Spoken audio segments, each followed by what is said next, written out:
Marcos, el evangelista, nació en una familia acomodada. A él lo conocemos a través de lo que narran los Hechos de los Apóstoles y algunas cartas de los santos Pedro y Pablo. Marcos es el autor del segundo evangelio. Colaboró con el apóstol Pablo, a quien conoció en Jerusalén. Viajó con él a Chipre y más tarde a Roma. En el año 66, San Pablo le escribió a Timoteo desde una cárcel romana: «Toma a Marcos y tráele contigo, porque me es útil para el ministerio». No se sabe si Marcos llegó a Roma a tiempo para asistir al martirio de Pablo, pero lo cierto es que en la capital del imperio se puso al servicio de Pedro. La Basílica Romana de San Marcos, en el centro histórico, testimonia su presencia. Se dice que fue erigida en el lugar en el que estaba la casa en la que vivió el evangelista. Marcos, además de acompañar a San Pablo en su apostolado, siguió los pasos de San Pedro, quien lo llamó su hijo. San Pedro cita a menudo el nombre de Marcos. En su primera carta, por ejemplo, leemos: «La iglesia en Babilonia, que ha sido elegida como ustedes, los saluda, lo mismo que mi hijo Marcos». Aparece también en los Hechos de los Apóstoles, después de que Pedro fuera liberado milagrosamente de la prisión. Al advertir lo que le había sucedido, se dirigió a la casa de María, madre de Juan, llamado Marcos, donde un grupo numeroso se hallaba reunido en oración.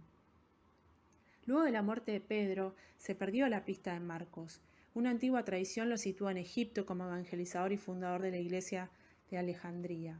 Otra refiere que antes de ir a Egipto viajó al norte de Italia para ocuparse de la evangelización de la zona nordeste del imperio. Allí convirtió a Argamora, que fue el primer obispo de la ciudad. Tras salir de Aquileia, parece que a causa de una tempestad, llegó a las Islas Rialtinas, núcleo originario de la actual ciudad de Venecia. Allí soñó con un ángel que le prometió que en esa tierra dormiría en espera del último día.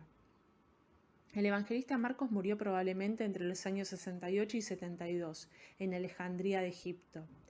En los actos de Marcos del siglo IV está escrito que un 24 de abril los paganos lo arrastraron por las calles de Alejandría, atado con cuerdas por el cuello, y luego arrojaron a la cárcel. Allí fue confortado por un ángel. Al día siguiente sufrió el mismo tormento y murió. Su cuerpo había sido destinado a las llamas, pero fue salvado por los fieles y sepultado en una gruta. Luego, en el siglo V, fue trasladado a una iglesia. Según una leyenda, en el año 828, ante la amenaza de los árabes, 2 mercaderes venecianos llevaron el cuerpo a su ciudad, y allí permanece sepultado en la basílica dedicada a él, la reconocida Basílica de San Marcos.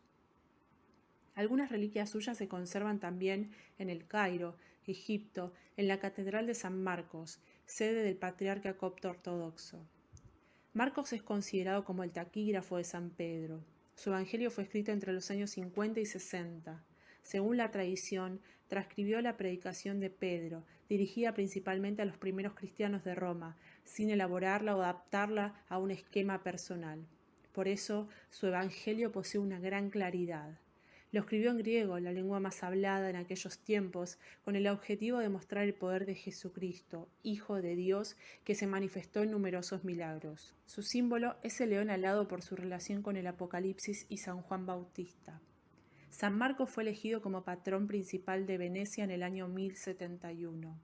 A lo largo de los siglos, la ciudad permaneció indisolublemente ligada a su persona, hasta el punto de que el símbolo del evangelista, el león alado, se convirtió en el símbolo de la ciudad. También patrón de los notarios, los vidrieros y los ópticos. Las palabras del Evangelio de Marcos, id por todo el mundo y predicad el Evangelio a toda criatura, indican claramente lo que Jesús espera de sus discípulos. Seamos testimonios de la verdad, predicando la palabra del Señor a todas las criaturas. Seamos testimonios de la verdad, imitando el camino de Marcos. San Marcos ruega por nosotros.